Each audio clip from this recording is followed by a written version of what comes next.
So the first thing that is tables. You can go and create custom tables from here. Practice this, and you're like the divider group. For example, AFib should be here, and your other stuff that you look should be here. But make sure you put them underneath one each other. Mm-hmm. Then the testing, you should use chi-square, and for to get more like options, you should just click the AFib, and you should get the column percentage. This is the other Mm-hmm. thing you know. That's it, pretty much. And once you get the result, you can copy paste it into. So this is what you would need to know the under the one. This is what you need. This is your Mm-hmm. positive finding. So just copy paste it into Office file. I see. So that is your tables, like your baseline tables. The second thing you would need to do is calculate means. You can calculate means from here, and you calculate your medians from here. Mm-hmm. This is your option. Second thing you need to do in medians. From Explore actually.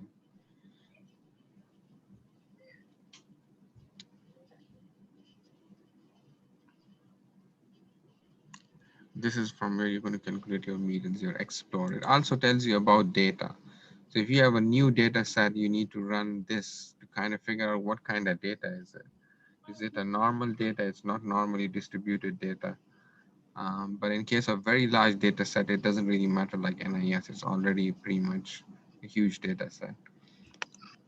So this is the other thing is now trending, how to create trends.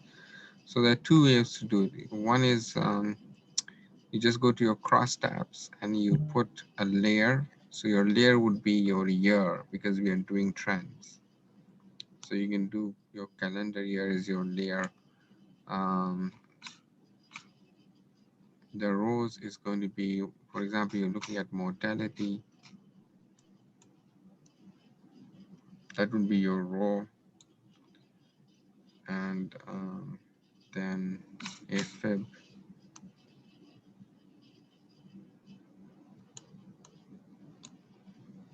So you get something like this.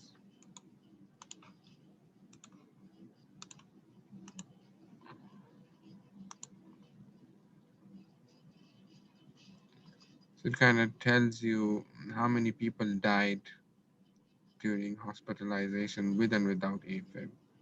I see. So in 2011, people without AFib mortality was 2.8, but with AFib it was 2.7.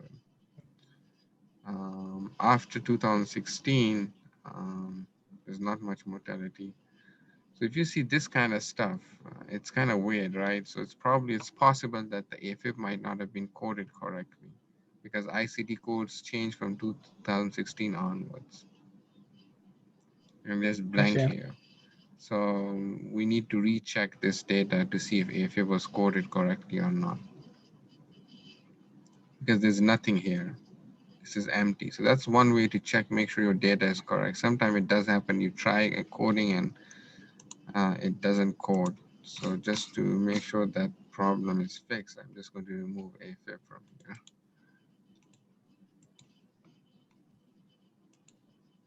So, so that's important. Sometimes you just need to run your data, make sure there are no errors because errors can happen anytime. This is one good example of how errors can happen. You might code something and it doesn't code sometime. So this is what has happened here. ICD-10 has not been coded. So it's just ICD-9 data, which I ends see. here, right? Yeah. That's how you trend data. You just get this data and then you just trend it on Excel. So you know how to trend data on Excel? No, You I don't actually. just copy paste this. You go to Excel.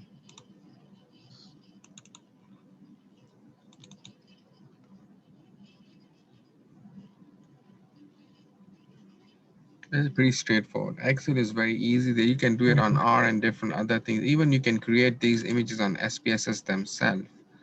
But the fastest way is, to be honest, is Excel. Yeah, copy paste. Yeah. Yeah, so you copy paste and you just highlight this, and then you highlight this, and then you go to insert, and you just create a line graph. So where are my line graphs? So these are Scatter graph is a kind of line graph. I see. So here you go, you've gotten a line graph already. That's it. You can obviously play around with it, change these, change titles. You can do so many things with it, but I won't Mm-hmm. teach you that. You probably need to learn it by yourself. Yeah, Then you yeah. can obviously put a trend line. This is how you get your, this trend line is basically your linear regression. So you can also get your R square value and everything through SPSS. Just go down here, display equation, display R. So it means that this is a pretty good R. 60% of data is defined by this R line. So it means like 100% would be a perfect graph. So 58% is a pretty much good graph. So the data is pretty I see. reasonable. That's what it means. If I Mm-hmm. remove 2011 data by doing this, sometimes you'll have to do that in your analysis. You have to remove outliers. That is the thing you do because outliers can kind of skew your data. So in this case, an outlier is actually this data. These two spots are outliers, or you can say 2011 is outlier if you kind of say, oh, 2011 was initial years of Tabor, so it was an outlier, so you can remove that. And this is how your graph would become. Now see how the R square has changed to 90% I see. I see. because you removed a huge outlier. Because 2011 was probably the very first year of towers, and in that year you cannot use that data to generalize everything. So this is how Mm-hmm. outliers work. You have to identify outliers and remove them. And outliers are identified by using common sense. There's no mathematical way to remove outlier. Yeah. You have to use your common sense. Like in this case, we used our common sense that 2011 was probably not a good year because it was very first year for towers. Is it the mortality or is it the prevalence now? So this is mortality. It's Okay. incidence. We are not looking at prevalence. This is just Okay. incidence of mortality. So this is how you draw on Excel, but there's several other things. I think you just need to look some YouTube videos and learn Excel. Excel is very easy, and there's Yeah. like several different ways to do it. Mm-hmm. So that's pretty much I do, and then I just copy paste. I just do right click and save image, save picture as. I see. And you can obviously use titles. You can add again titles here. You can add so many other stuff. I You see. can change the themes. You can do gazillions of stuff with it. Chart design, format, like you can do so many other stuff. Mm-hmm. So I would suggest just kind of working through it. So you It's want me easy to? because you can just save this, create more sheets, like Mm-hmm. save all your figures here, and then you can go back and edit them as needed. I see. I see. So that's your how to create your trend lines. Now, obviously, you might be asked to create a mean trend. So, a mean trend is actually created from here. So, you want to figure out how many people died. Mm-hmm. Your list is going to be year, where's calendar year?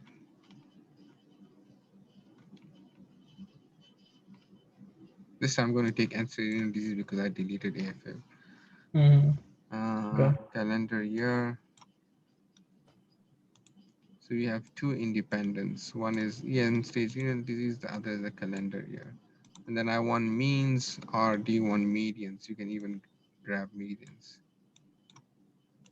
A group median is different. Make sure you select median, not group median. ANOVA is the test, and then you can Yeah. run tests from the other place as well. So this tells you mortality. I think we did this a bit wrong. Um, Mean is usually calculated not for mortality. You have to calculate it for a value, like not a categorical value. So this will be done for cost, for example, total charges. So this is now the right. So mean charges in end-stage renal disease was this, and non-end-stage end-stage renal was this, and non-end-stage was this. You can see end-stage renal disease's cost is Yeah. higher than non-end-stage renal disease, which is expected. So how do you plot these graphs? Pretty straightforward. Again, you just do this. Copy, you create a new sheet, you paste them, You can again even revert them to so it makes easier for I you. see. Okay, just do it this way. So you want, I think you should copy, move this like here. And now you can create another line graph. So all you have to do is just practice on line graphs. Mhm. So you can see again, this is your cost, these are your, so series 2 is your end stage renal disease again. So pretty straightforward. I So you see. can quickly make and you can adjust these, you can adjust this, you can add lines, you can do so many other adjustments. You can rename these. Two ways to do that. You can select data, you can edit this, and for example, you want to rename this as total. So it's going to be renamed as total. See, total. It should be end-stage renal disease. I'm just giving you an example. Yeah. Okay. So these are your figures. This will be how you're going to make your figures. Mortality figure, mostly cost figure, length of stay figure. That will be your, you either use mean or median for length of stay and cost. So these will be your three figures. Then the next step would be regression. Again, regression, it's a pretty complicated thing.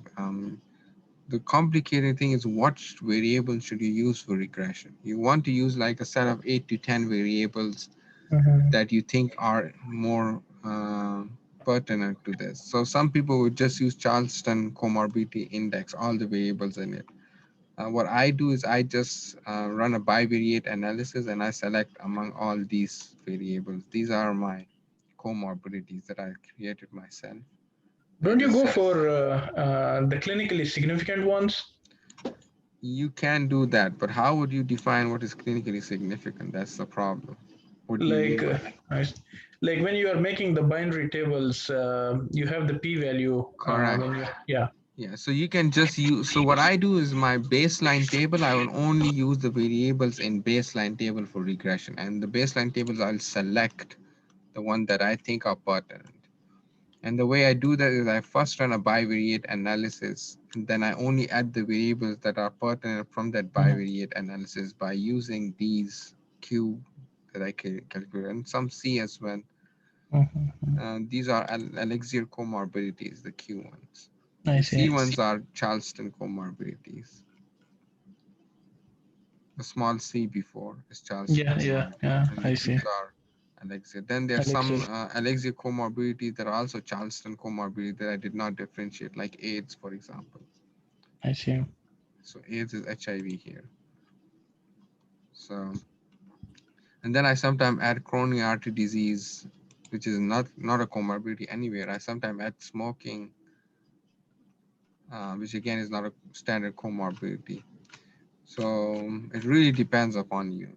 Doesn't really matter. You just need to select the one that really matters. I see.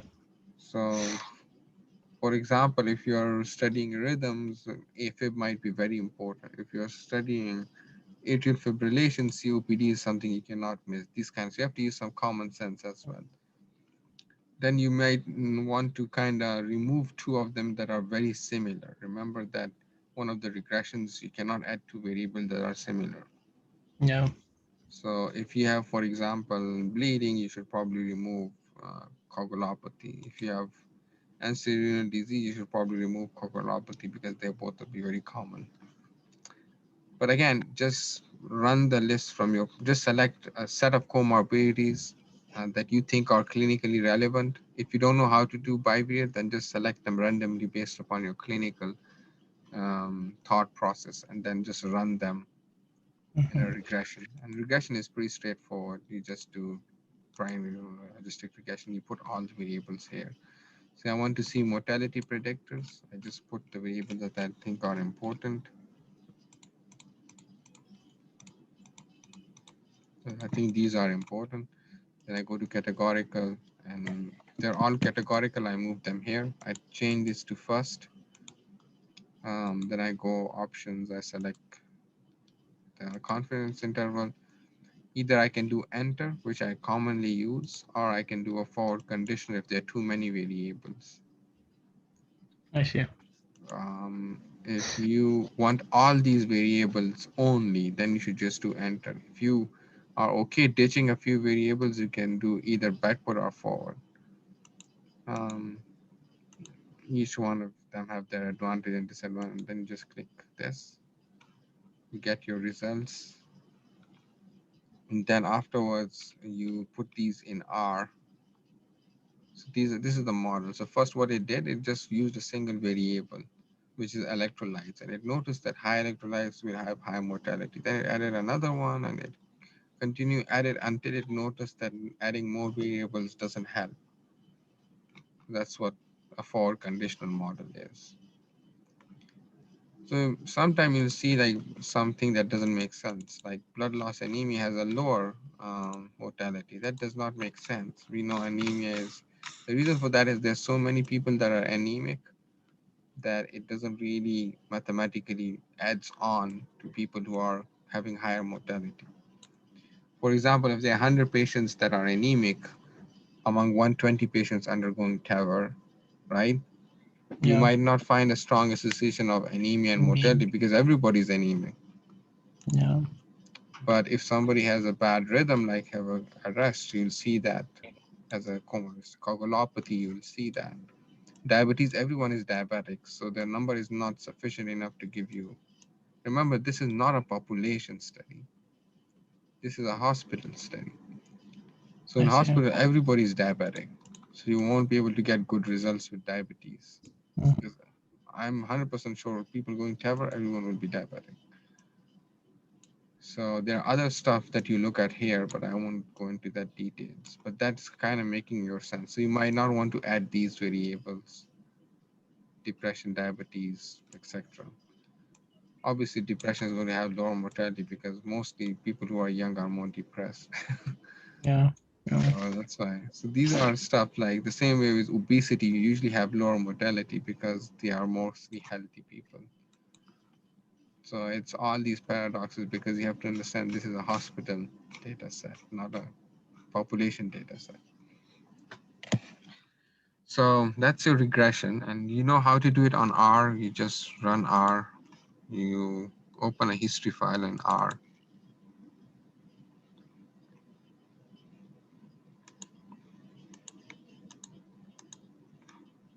So I'm going to open a ready-made file, but basically R is pretty straightforward if you have the R file, like the coding file. So I'm going to give you an example of a TAVR project. Let's say stage renal disease. So this is a history file. I'm going to send you guys with a history file because it has all the codes in it. So you can just copy paste the codes. So this is now open. Here you just browse to the location where you want to go. For example, where your Excel file is. The important part is how to remember where your Excel, how to kind of format the Excel file. So let me show you.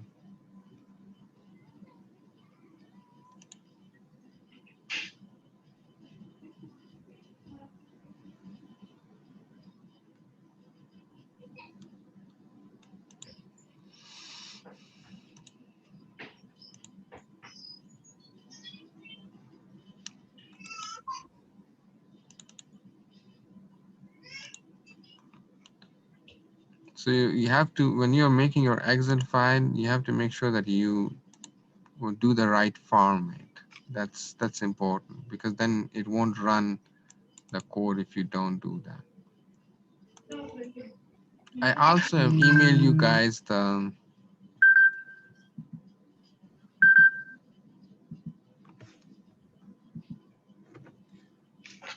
I've also emailed you guys the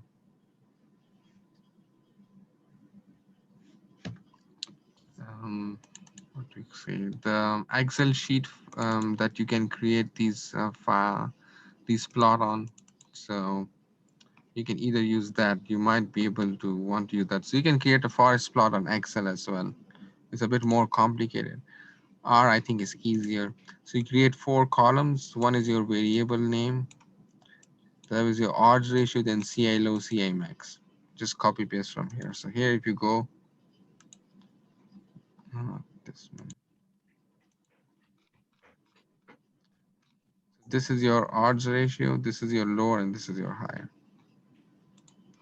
Just copy paste it here, save the file, then go to your R, go to a place where the file is, then you just create as working directory, then go on your history file, which will be here, and just run all these codes. So I'm going to start with running this code. I just copy paste it here. So this is my first thing I do.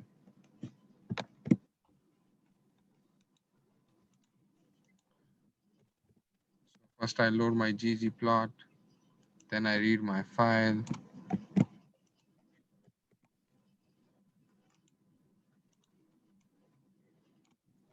It's pretty easy, data read file, but you have to make sure that the file here is named the same. So it's named as book 9. So you have to change this name to book 9.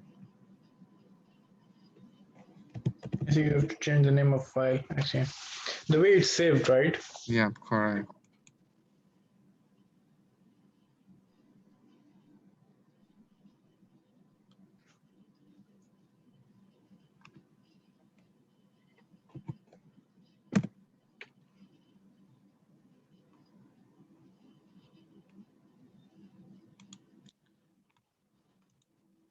You tend to forget very quickly, so this should have been like this.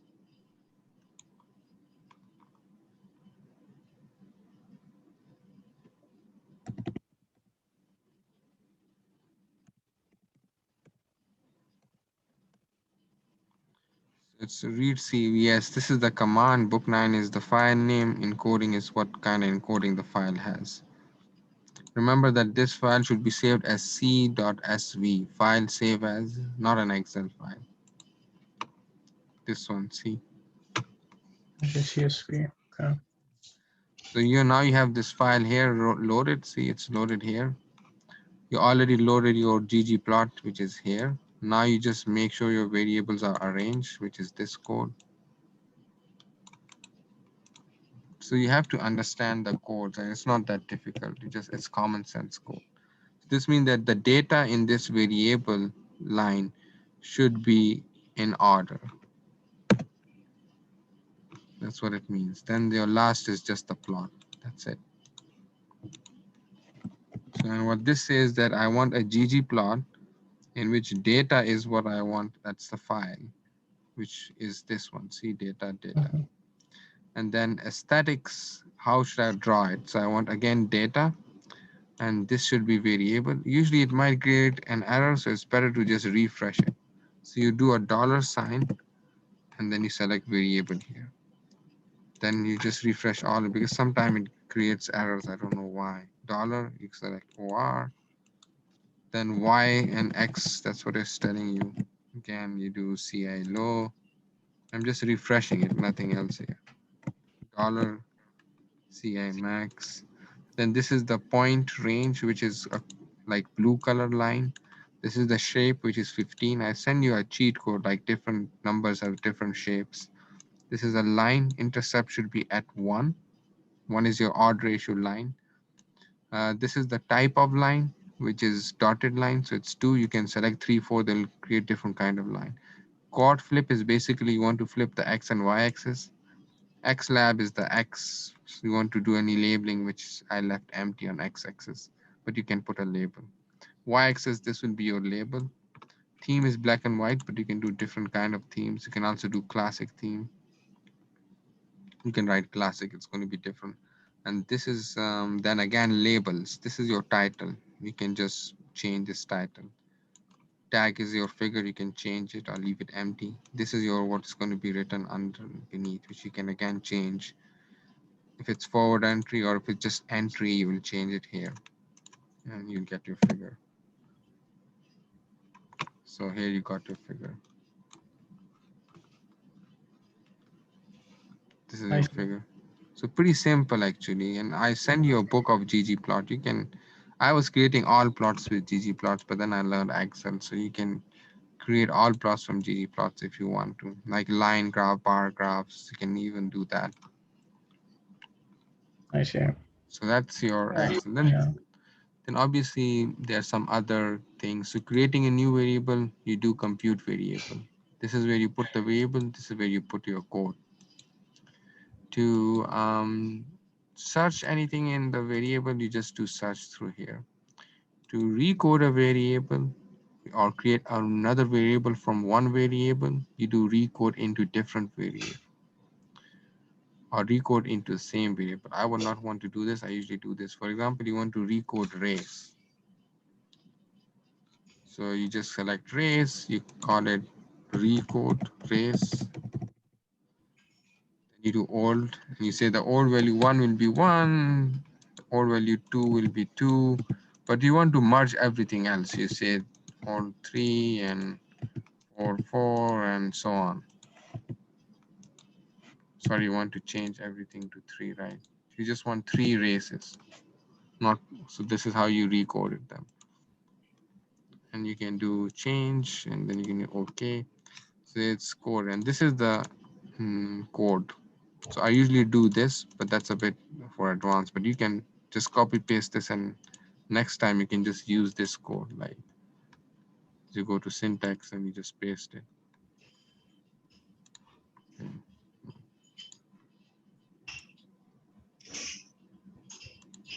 So I'm stuck now. Okay. You go to file, open, syntax, not open it. I want a new in syntax. You can paste it and then you can just run it. It's going to run. So this is how you can actually run the same process again. Whenever analysis you're doing, always make sure you save this output file because it has all these codes which are important, so you know what happened. See, this is a code here. So whatever analysis you're doing, it's also coding it for you. So this is exactly the code. If you run this code again, it will exactly do the same analysis, this code. This is the code, see, exact the same thing. Everything it's coded here, cross tabs, table set. So you can get exactly same result by just running this code in syntax. If you do copy paste this and run it in syntax, you get exactly same results. This is important, and you may be able to learn some syntax by just looking at here. But there are syntax is very advanced, so there are several ways to do it. And that's how you recode a data set. You create it again from compute. You select your files by doing select files and what exactly you want. For example, if you want people younger than 70, you just do this. And then you do select, filter out, unselect. You shouldn't do delete unless you want to delete those cases.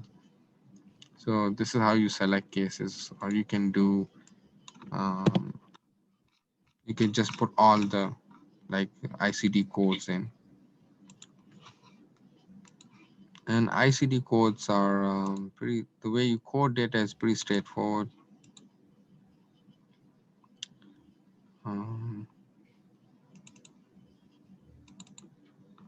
I've already shared with you the default codes list, but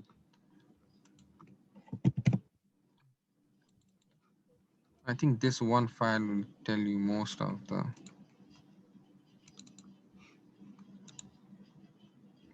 codes. So if you want to select a diagnosis, you just write the diagnosis code without any dots and you select this. It's going to pick up from 1 to 30. Then for ICD-10, you use this and you just repeat it. So there's several ways to do it, but this is one of the ways. I've shared with you all the Yeah. ways that I have. So there's several ways to do them. But basically, you're just going to pick ICD-9 and ICD-10. PR is for procedure and for diagnosis DX. And if it's ICD-10, you put this before and you just have to fill it. This is the instruction of what it really means beneath. So that's basically everything. I mean, maybe a propensity match is something I haven't touched yet, but that's basically it. A propensity match is done through here, but it's a separate way. You have to install a couple of things. But that's pretty much it. The rest you'll just learn through basically practice. Yeah, So again, practice it, and that's pretty much it. got it, got it. Yeah, yeah. We'll be able to practice hopefully September 1st onwards. And I want to get in touch with you. Will you have any projects to work on, like in real time?